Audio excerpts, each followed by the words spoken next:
Left Monkey. Today we have on a special guest. We have Valor from Christian Death. Welcome, man. How are you? Thank you. Very well. Thank you. So, you kind of have to have me go. I went and saw your show. Start there recently in Hartford, and I thought it was fantastic. Like, I guess just seeing you play and knowing the history, we must start there. Jump in. It's like the history of just so much music and so many fan favorites at this point. And then you just had an album out, a real good album. With Blood Moon single, and so it's how are we picking a set list at this point? You know, How is it to pick a set list? Lots of debate.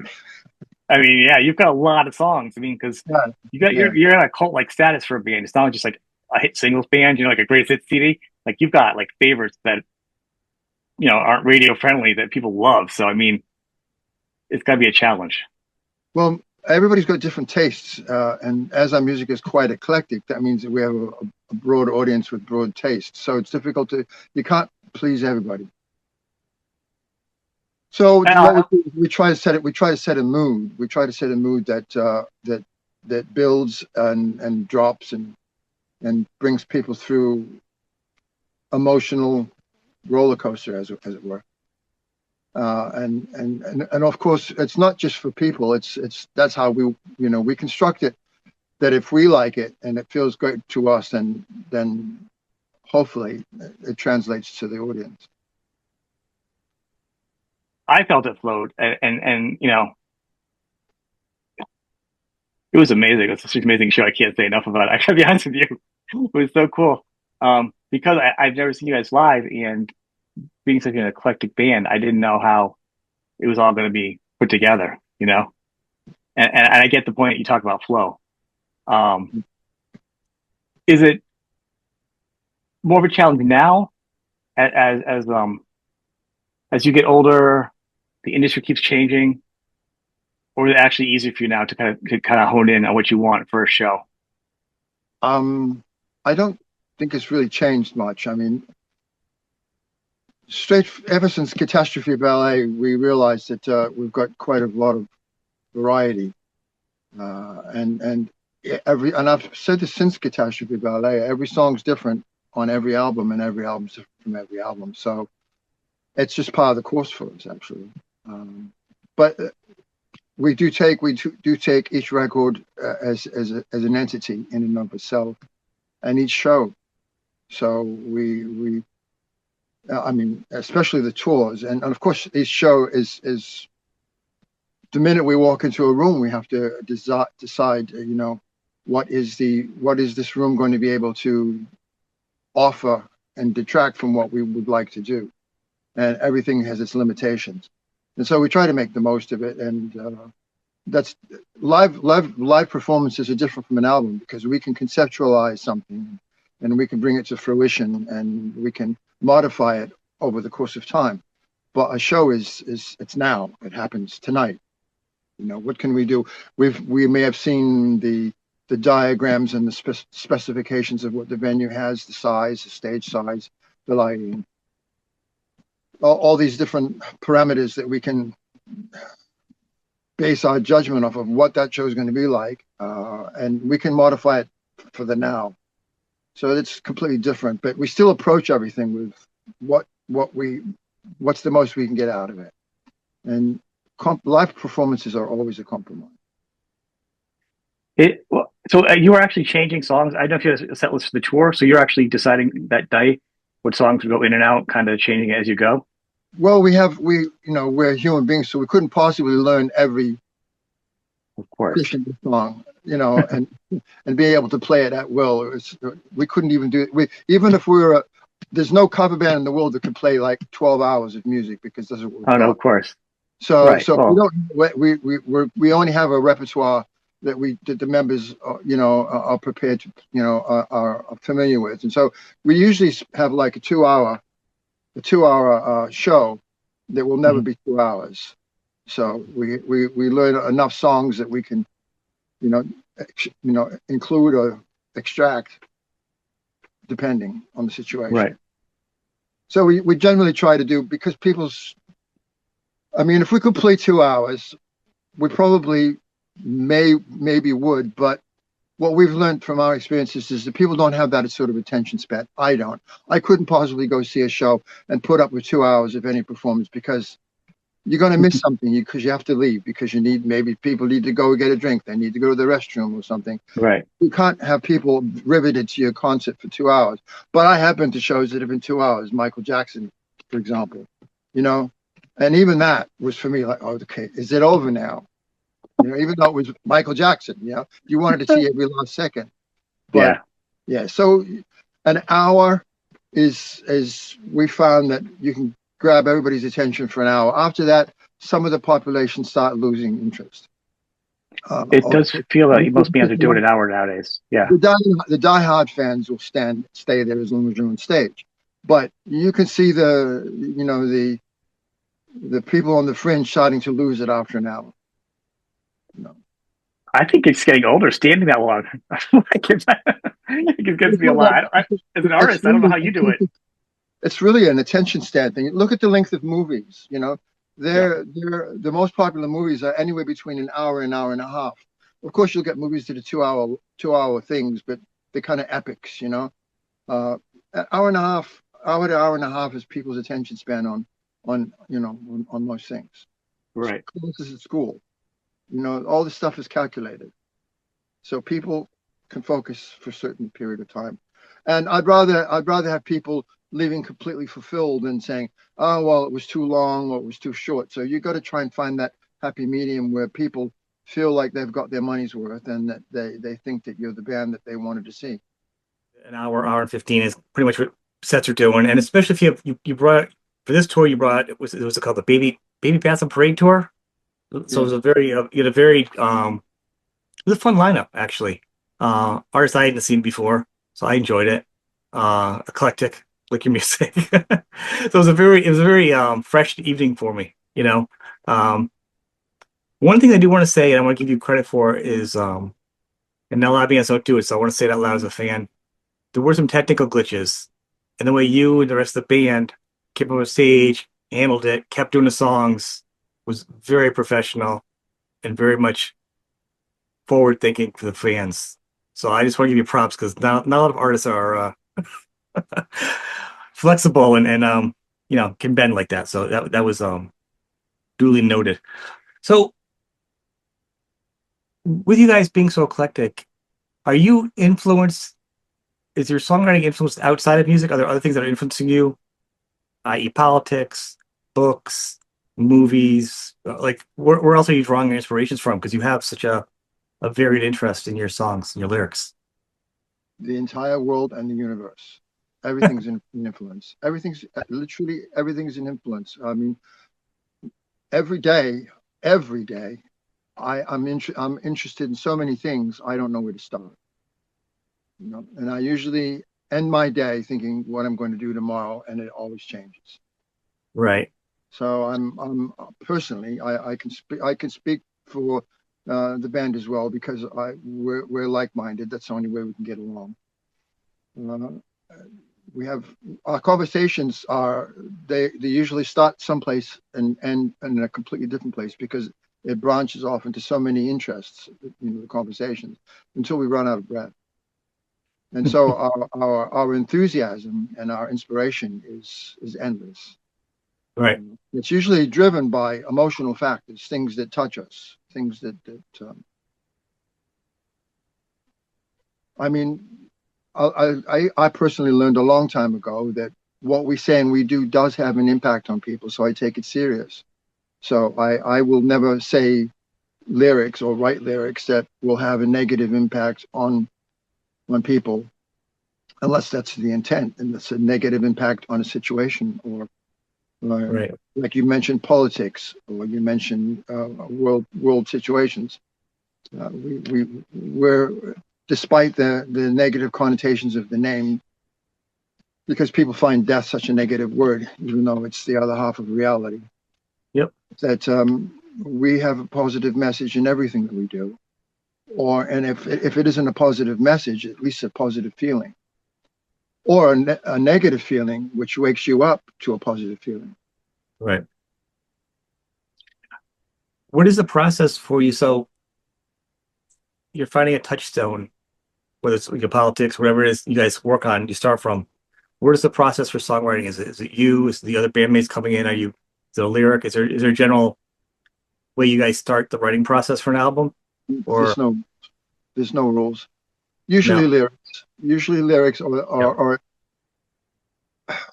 I can't remember the last time I just picked up a guitar or an instrument of any type and started playing a melody before there was a lyric of some really. kind. Even though that has happened, it's Mhm. usually because we're in the mode of the concept of an album, and we've got lots of sounds, and then we put it together. It's kind of like having a kitchen. I always use food as an analogy for writing music.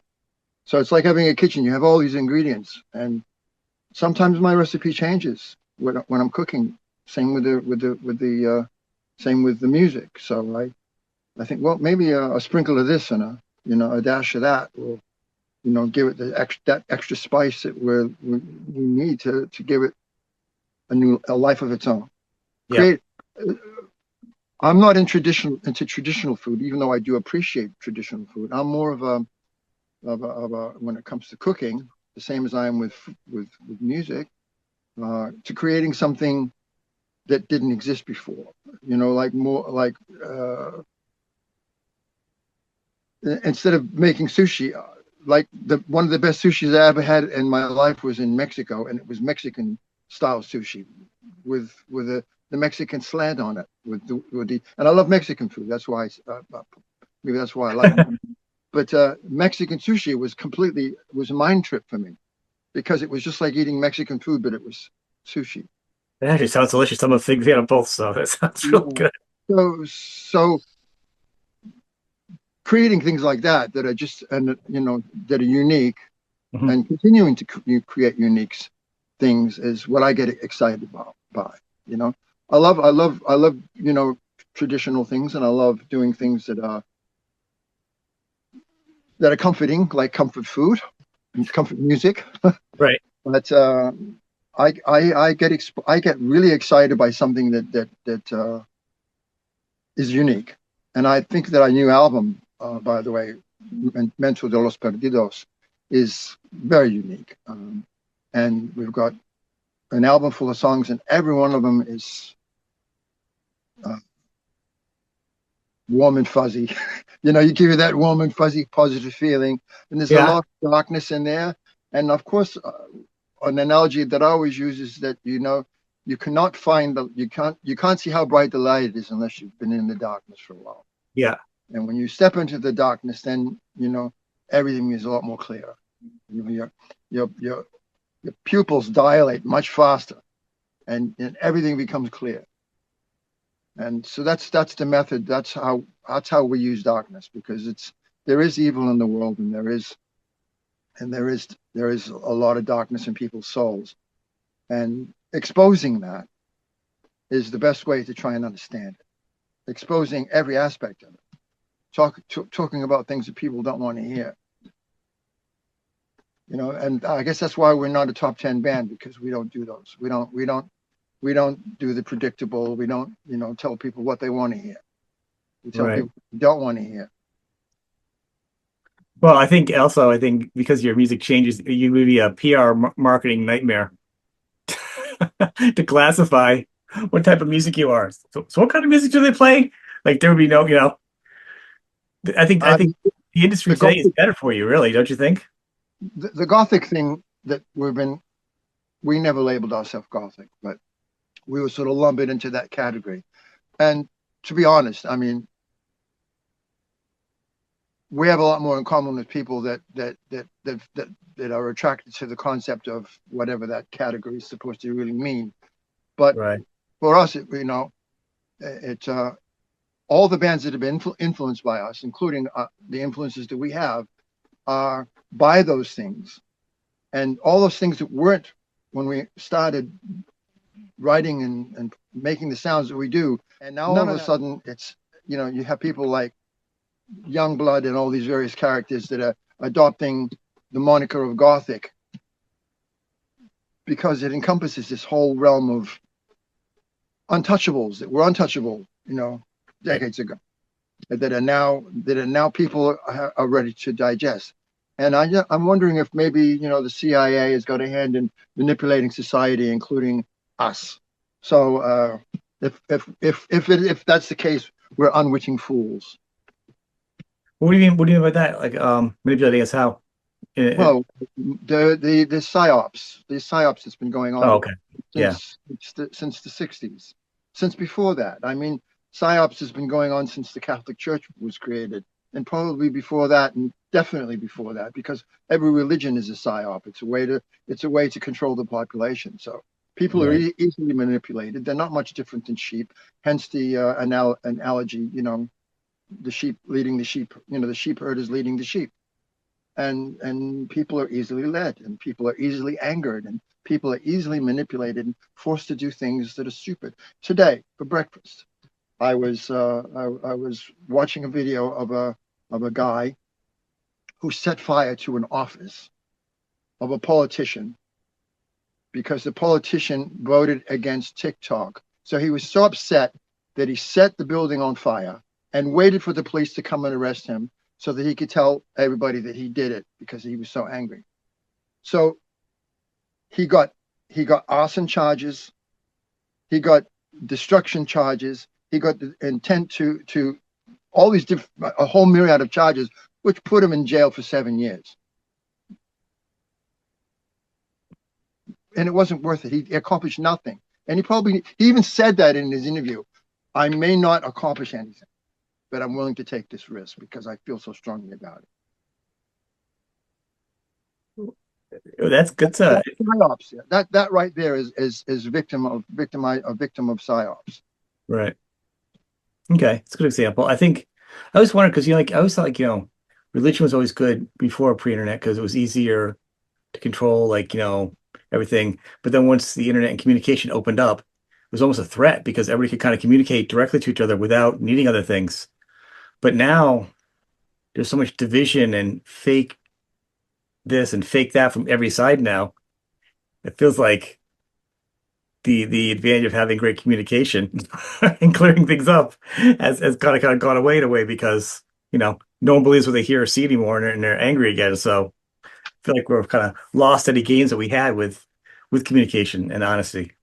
Yeah. Well, like I said, for 1,000 years, I mean, we can go back further into different things, but Christianity, which is the heart of what I've always referred to, for well over 1,000 years, Europe, we're still the legacy of, we are living the legacy of Europe and the Roman Empire, is that for 1,000 years, the only information that people got were from the pulpit. Mm-hmm.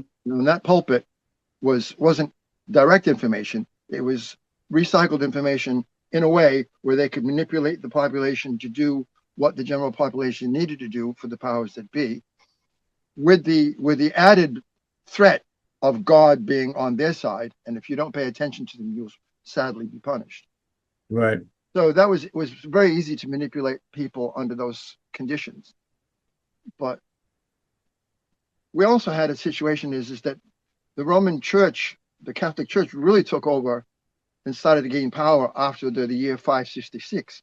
Well, 566 was the year that history books don't really talk about it. They don't teach you it in school. But in 566, for about approximately 18 months to 2 years, there was literally no sunlight because of a cataclysmic event that happened.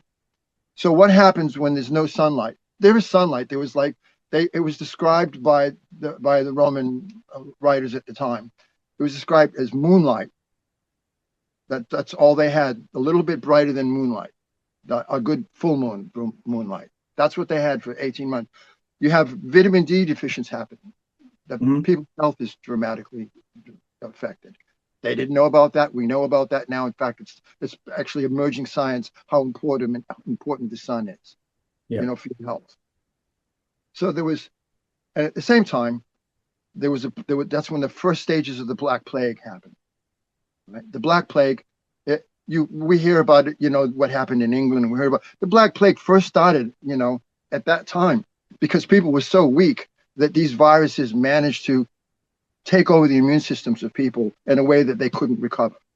Yeah. And then, of course, the sun came back, and then they came. It didn't come back for. It was small doses of it. But the Black Plague lasted for another 1,000 years, and this is all a result of just the sun going. And then when that happened, the crops didn't die, so there was massive starvation. So they were not just getting D from the sun; they were missing out on nutrients from the ground. From the animals, they were dying off. The cattle, the population was decimated all throughout Europe, and nobody talks about that. And of course, then the church was there at the same time. This is only a couple of hundred years after Constantine made it the state religion to be Roman Catholic. The universal church is what Catholic means. So he made it one religion when Rome was what, like America is today, be whatever religion you want. As the founding fathers tried to go back to that. But the church changed all that. There's one religion, one rule, and a lot of people are trying to bring us back into the. See, I've just brought you down a rabbit hole that I could bring you into 1,000 different canals, around the world. I find it very interesting, though, and like I find it very interesting. So whatever you. So these things, great. These things in the psyops, we'll bring it back full circle to the psyops thing. Is that a lot of these kingdoms since the Roman Empire, made note of all these things, but didn't really discuss it with the people. They saw, well, this happened. This was the after effect. This was the result. This was the thing that led to it, and took notes of how they can use these things. And we're now at the point where we can manipulate the entire world with just one video. Mm-hmm. One. All you need is one situation to set off 6-7 billion people into panic. One thing, and that hasn't been like that. It took loads of priests sitting in pulpits all around Europe, decades and centuries to get the people be coerced into one particular movement or one particular frame of thought. Now it can happen in an instant. So that's it. It's a good point. I mean, it's actually a really good point. I think, and with the advent of everybody having it at their fingertips to go live and argue, and it's overwhelmingly, and it's tiresome. What's really crazy is, so when you guys did your in religion, was the sex, drugs, and when you did that album, and it had the album cover, it was like Jesus and the needle and whatever. At that point, when it first came out, I was not aware of the band, the music, right? It was like when I was in college or something, a million years back, right? And I saw the picture. They had like a postcard of it, or maybe an album promo, like a promo thing. And I thought it was just like a postcard. I didn't know what it was. We were based in London at the time. The British press just pushed it aside as sensationalism, that we were just trying to get attention, that we were trying to use what they call shock value tactics to get attention. Maybe the shock value was an intention, but not hey, look at this band, let's sell more records and get more people to come to our shows. I was really trying to say something about that I felt seriously about. I mean, I just gave you a little brief interlude into my thoughts on the history of the world.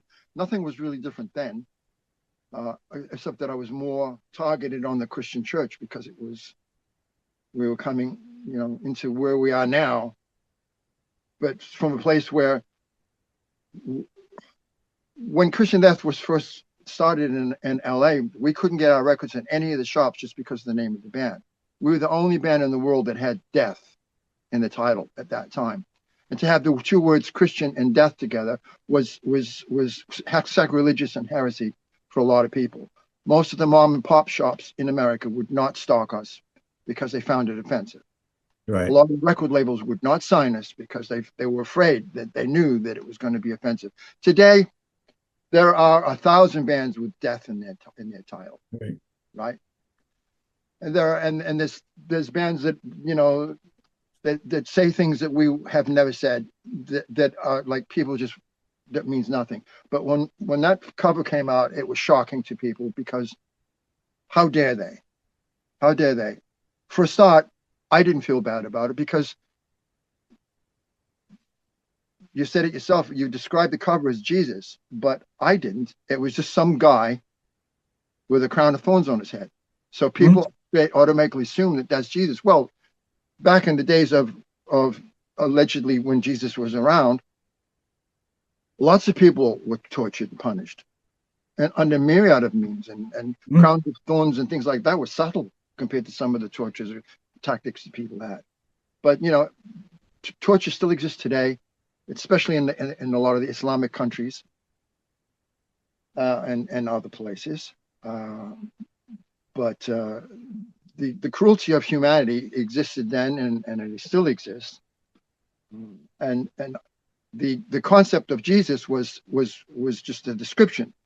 No one, if Jesus existed, no one knows what he looked like. So to assume that that's Jesus is an assumption that I was protesting against, because nobody knows. There's only the artist renditions from 1,000 years ago, not 2,000 years ago. There are no pictures from the time of the biblical of the Bible there was actual art renditions of Jesus. This happened, maybe 100 years later, on walls of Roman religious sites. It was the character who actually was a heroin addict. He was a friend of mine. His name was Banano. He was from Milan. Banano from Milano, and he lived in London. And he was a heroin addict, and he showed up in front of me all the time. And I says, "Well, can I take a picture of you doing that?" But it wasn't me taking a picture. When we had a really good photographer at the time, and we set up the scene. We had backdrops. We had a green backdrop, I believe, and we had some smoke in the room, smoke machine, to make it look pretty ominous. And propped him up with a loincloth, and he had the skinny, frail body of the Jesus character that they had, and he looked perfect, and he had the hair length and of all the artist renditions of what Jesus is supposed to look like. But the idea is that he represented society of the day, society of now, and the heroin needle was akin to all the junkies that you see on the streets of LA. This is the degradation of society. So it was a metaphor for society. It wasn't, and it was also attack against the church, because the church has been trying to control the people. The church tried to manipulate people for 1,000 years. And at that point in time, it was in my mind that we needed to break free of that. And in some ways, I almost regret that, because now people are breaking away from religion in such a way that it's so hostile that maybe I feel that in some way that we've inspired some of this hostility. So I kind of, I don't know. I don't know. I think people need to take ownership for what they do. So They have the butterfly effect. One slight little movement of the butterfly's wing, can change the course of a hurricane on the other side of the world. I hear you. Yeah, when I saw a picture, it just looked like a photo of it was a statement. It was more than just what it was. I just didn't know. So thanks for sharing that. I didn't know the full story behind it. But to me, it always felt like there was much more than just a picture, to get people revved up. Whatever happened to your friend? I don't imagine being a heroin addict. It ended very well, huh? He died. Yeah. Of an overdose. Sorry, but that's. He probably knew it was coming eventually. I mean, I've had lots of friends that have died, and they really, at that point, it was like some of them didn't care, and some just didn't have the strength to fight. That's the sad reality of society. Yeah. Heroin is a byproduct of the English Empire, of the British Empire, because prior to that, opium, which is the source of heroin, had been around for thousands of years. Alexander the Great, was it 800 years before the birth of Jesus, gave his troops opium to go into battle and be strong. But a British chemist came up with the idea of smoking it. And that's how they took over China, because they subdued the whole country into a state of drug addiction. Yeah. Oh wow. And they did it intentionally. It wasn't an accident. They knew that these repercussions of, addicting an entire population, how strong that addiction was, and that they were feeding it to people. They had control of all the ports of China, and they basically, the emperor knew it was happening in real time, and just didn't know how to deal with it. But the British had it all sewn up. They controlled all the ports at that point. Their navy was immense. The ports were where China did their trade. So they reverse engineered the port system and gave them something that they learned that. Where'd they learn that from? They learned it from the Spanish, who subdued the Mayans and the Aztecs with disease. It wasn't just, they didn't just, Cortez didn't just show up with this, a couple of muskets and some swords of a couple of hundred men and take over, a population of hundreds of thousands. They infected them and left and come back, waited for the disease to do its job. They knew that they had certain immunities that the local population had no immunity. And this is how wicked humanity can be. Wow, What my lyrics are about. No, it's important. I mean, there's a lot of stuff I got to look up more now, do a little more research, because I didn't know that. I mean, I know disease came through, but I didn't know how planned it was. How, it was a byproduct of them just being awful to begin with, and that also kind of helped them along. That was so. I didn't realize it was a part of the plan. Well, if they didn't put it in their historical record, because that would show that they were wicked. They didn't write about that. That didn't make that. They couldn't sell books to write books to the local population and say how glorious they were, showing what they did. I think just taking over the way they did begin with evil to begin with. For the people, putting myself in the shoes of the boots of the conquistadors, showing up and seeing the brutal practices that they had, the sacrificial brutality of it all,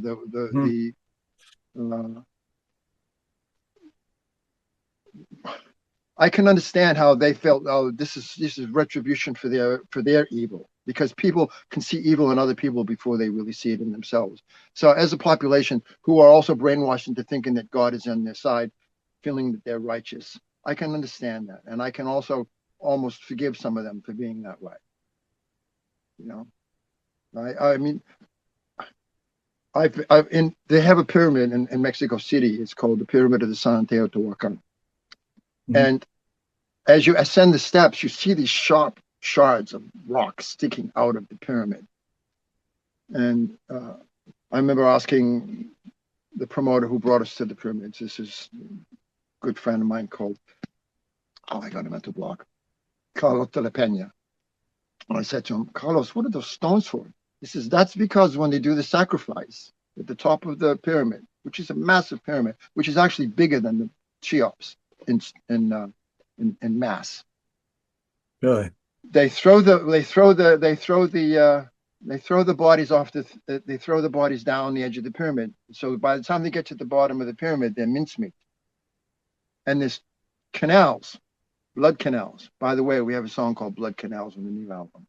So there's these blood canals where the blood would roll all the way down the pyramid to the bottom of the pyramid. And the people would collect the remains, the blood and everything. They would make a soup called spasole, which they still make in Mexico today. But instead of humans, it's now got chicken in it. Okay. Minced chicken. So they would make this soup from the human remains, because the hearts were eaten by the priests, because that's where the soul was of the victim.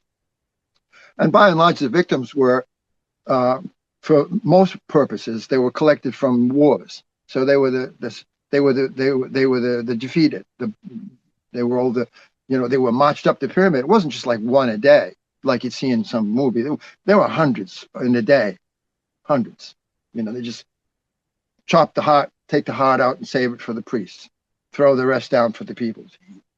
So that Oh, kind of wow. brutality maybe gave the conquistadors some sort of like horror, the brutality of it, as if infecting people with diseases was any better. That's insane. I can't imagine. Humanity. I can't. No, I can't. I mean, I guess nobody really sees themselves as being evil or the villain, right? In every situation, No, no one's the bad guy. no. If you read novels of murderers, and I haven't really done that, but Maitri's really into the understanding the psychology of people that are deranged like that, and and what she's told me is from all the books that she's read, transcripts of these people explaining themselves why they did what they did, the horrible things that they've done, and it was because they were punishing that person for being bad in their minds. They were punishing that person that they did such unspeakable sadistic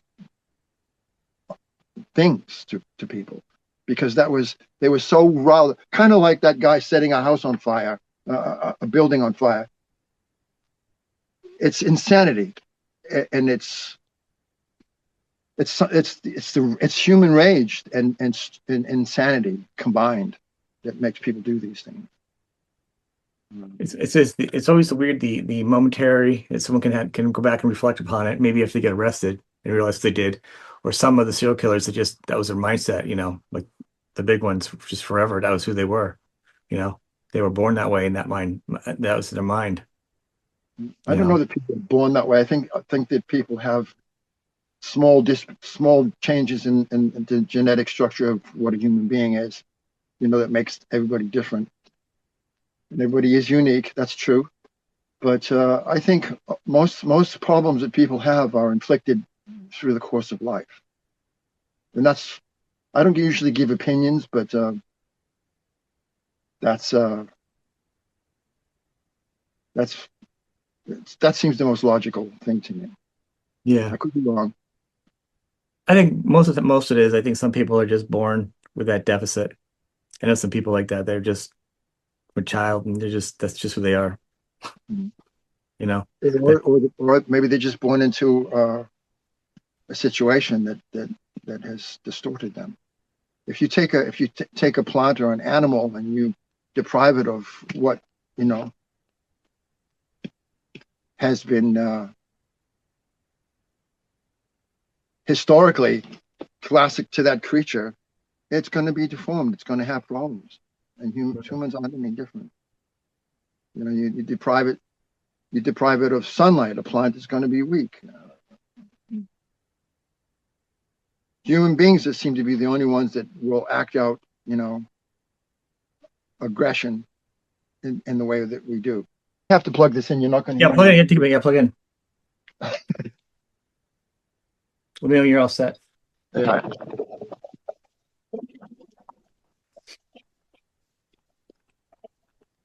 A little bit crooked now, but that's what it is. That's all right. I'll make sure it's even.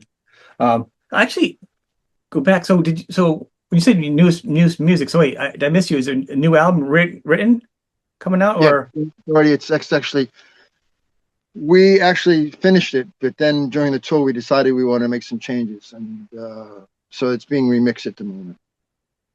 is there a window time that people would know to start looking for it? Uh, In the year, so Hopefully by the end of the year or the beginning of the year, it'll be released. yeah. So we're kind of stuck to the schedule of vinyl. And when we did our last album, we recorded it in 2020, but it didn't get released until 2 years later because of the schedule. But it's not going to be that long this time because coronavirus slowed everything down, and so a lot of the pressing plants were already backed up. And as I understand it right now, it's just a question of maybe 5 to 6 months lead time. And of Yep. course, lead time starts from the moment they get all the pieces that they need to start production. And that will probably be in about 2 or 3 weeks from now. Yeah. Okay, cool. Yeah, I heard that too. That was about 6 months lead time at this point from other artists. They've said the same thing. It's usually what Yeah. they're looking at mostly anywhere in the world at this point who's doing it. There's not as many plants either doing it. So that's really cool. So I'm excited about that. When you guys are, is it easy to know when the song is over though? Because I mean, because your songs are so eclectic, I would imagine you could write something, come back and be like, what would be really good right here? You know what I mean? Because it's not, a cookie cutter type songs. Is that hard for you to be like, I could add this, I could change this, not go back and like leave it alone? Uh, Usually it's because they're too long. Then we have to start saying, uh, just let that ring. um, Usually it's because of, yeah, we have too much length going, so we have to think, yeah. I mean, we have some songs that are long, but I find that the songs that are overly long, does it really need to be that long? Do I want it that long? I think it's just a feeling thing. It's funny how most of the songs I really like are shorter. I don't know. I guess that's. I Well, it think I goes have back a. to what you said before, right? You like a short show too. It goes back to you saying, you like a short concert too. So Yeah, it kind of ties yeah, in. yeah. You know? I mean, maybe I'm just a condition of society myself. I mean, if it's too long, I get bored with it. There's only so much that you can do. Unless you're making it a classical piece. And I've done that too. I've had some very long, you know, musical progressions. But I do like songs. I like and yeah, I guess it all goes back to the same thing. Maybe I have this. I must have the same short attention span as most people. I've been conditioned to think the same way. So Which is who you are. One of the things I enjoyed watching you live was guitar playing. What is your like your main guitar, your setup? Like, what are you doing for sound? Because you have a great sound, and I like how you fill the spaces and you kind of manipulate your sound.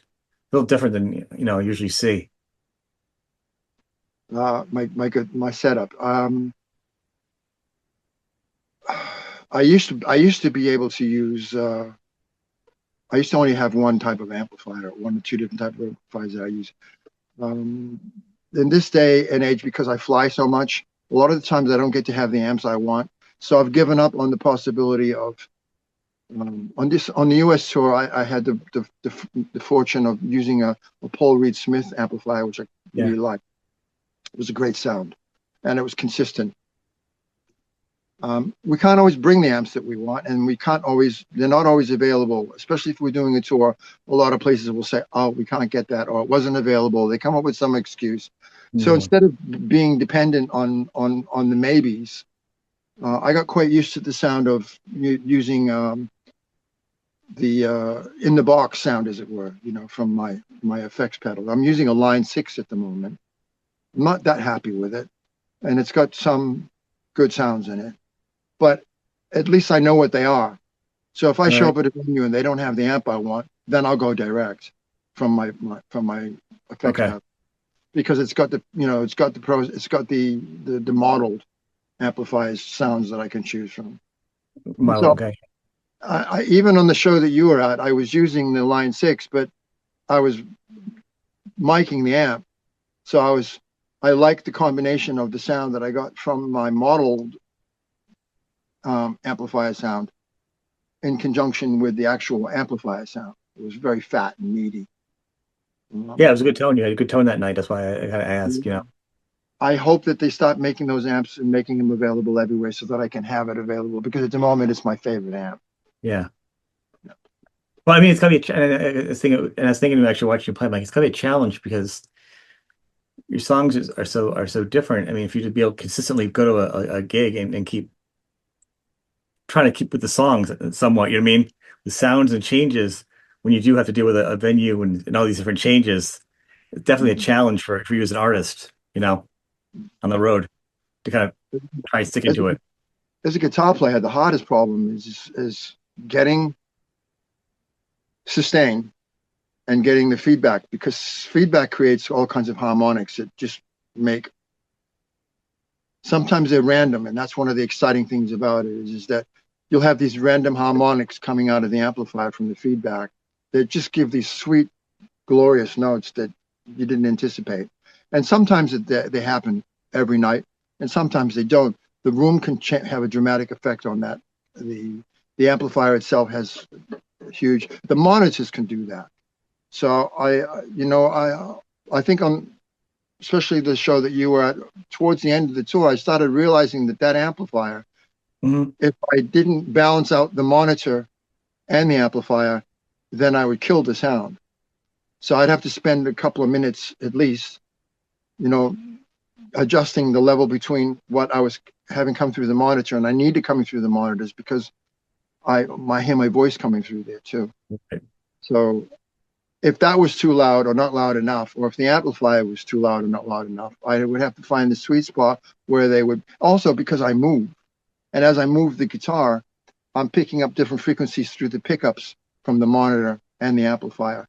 And I can play with that. I can hear a frequency starting to rise, like from the abyss. And if I stand just the right way, I can wait and move it until that frequency just jumps out as though that it was spiritually inclined, and then it's a glorious moment.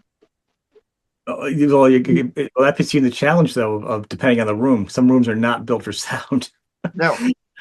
And, that's, in fact, it sucks out the sound and it deadens the sound, depending on what rooms you're in, which just adds to the challenge for you guys, and getting set up to play. Well, I want to thank you for coming on today. I've enjoyed this talk. I've been a fan of you and your music for a long time. I love the show. I want to encourage people to go see you live when you're around, because you put on a heck of a show, Thank you. And you're welcome. And thank you for having me. But also, I'm really looking forward to this album. I'm a pleasant surprise in this conversation that it's coming. Fourth quarter and maybe first quarter next year type of deal is pretty cool.